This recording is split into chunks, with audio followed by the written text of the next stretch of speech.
এয়া ফ্ৰেণ্ডছ দেখিছে, এয়া শৰদৰ বৰষুণ, শৰৎকালৰ বৰষুণ।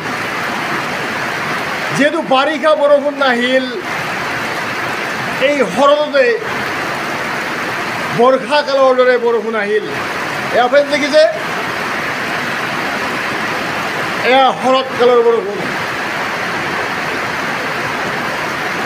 চাওক, এয়া জলবায়ুৰ অস্বাভাৱিক পৰিৱৰ্তন। বৰ্ষাকালত গ্ৰীষ্মকালত বৰষুণ নাহিল, মৌচুমী বতাহ ইৰেগুলাৰ অৰ্থাৎ নিয়মিত নহ'ল।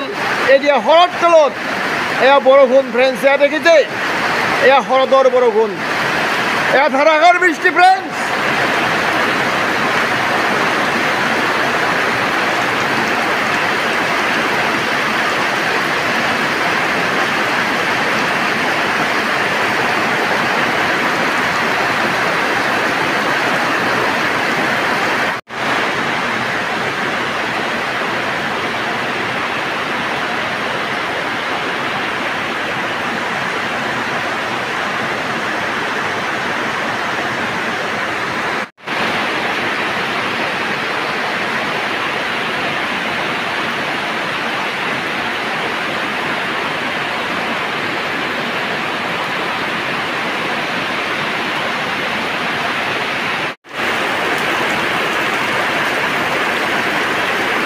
যিহেতু মৌচুমী বতাহ জুনৰ পৰা ছেপ্টেম্বৰলৈকে হয়, আজি যিহেতু 16 ছেপ্টেম্বৰ, এতিয়ালৈকে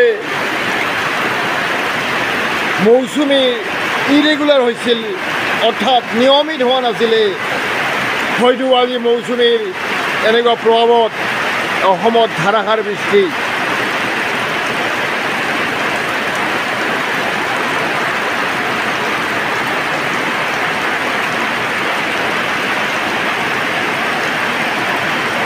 মানুহে, আমাৰ অসমৰ মানুহে বিচাৰে জুনৰ পৰা ছেপ্টেম্বৰ মাহলৈকে বৰষুণ, ধাননি পথাৰৰ কাৰণে, ধানৰ কাৰণে। যিহেতু ধানবিলাক সেউজীয়া হৈছে, এতিয়া বহুত বৰষুণৰ প্ৰয়োজন, বেছি বৰষুণৰ প্ৰয়োজন। এই বৰষুণৰ প্ৰভাৱত আৰু সূৰ্যৰ তাপত ধান ধন ধৰি উঠে, ধানৰ গছবিলাক ধন ধৰি উঠে, কাৰণ ধানে বিচাৰে পানী আৰু সূৰ্যৰ তাপ।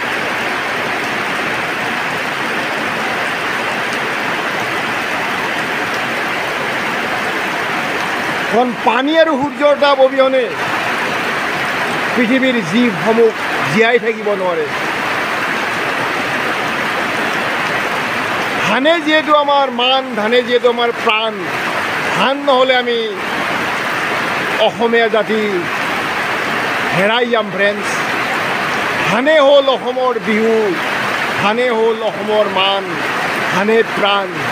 এই ধানক লৈ আমাৰ বিহু, ধানক লৈ আমাৰ গৌৰৱ। এয়া ফ্ৰেণ্ডছ দেখিছে, এয়া হ'ল ধাৰাসাৰ বৃষ্টি। অসমত আজি 16 ছেপ্টেম্বৰ, এয়া ধাৰাসাৰ বৃষ্টি।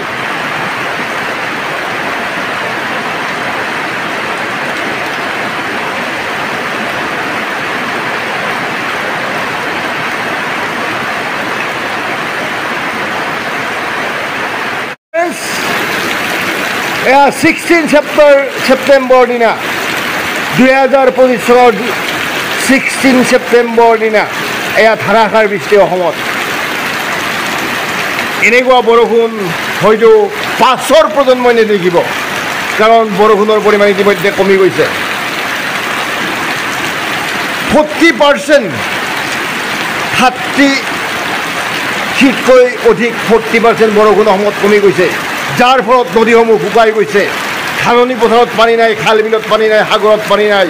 এয়া ফ্ৰেণ্ডছ দেখিছে, এনেকুৱা বৰষুণ মই সংৰক্ষণ কৰিছোঁ মোৰ ভিডিঅ'ত ফ্ৰেণ্ডছ, যাতে পাছৰ প্ৰজন্মই মোৰ ভিডিঅ'ৰ যোগেদি এনেকুৱা বৰষুণ, অসমত হোৱা এনেকুৱা বৰষুণ দেখা পায়।